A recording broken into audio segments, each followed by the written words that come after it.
Hver eru eftirmæli Sturlu Sighvatssonar eftir Örlygsstaðafund? Þau eru þau að Sturla í raun og veru gjörsamur öllum herstjórnar hæfileikum.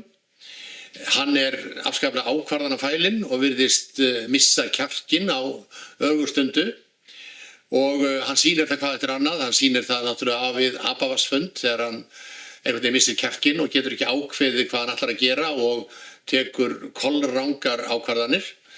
En hvergi í raun og veru sýnir hann af sér slíkan hringlandahátt eins og Örlygsstöðum þar sem hann einhvern veginn vanrækir algjörlega að sinna þessu liði sínu, fylgja því og hafa það tilbúið til orrustu þegar að andstæðingurinn kemur sem allir vita að muni koma. Þannig að Sturla sýnir einhvern veginn mjög lítinn svona baráttu vilja eða herstjórnar vilja sem að mjög skrítið í raun og veru.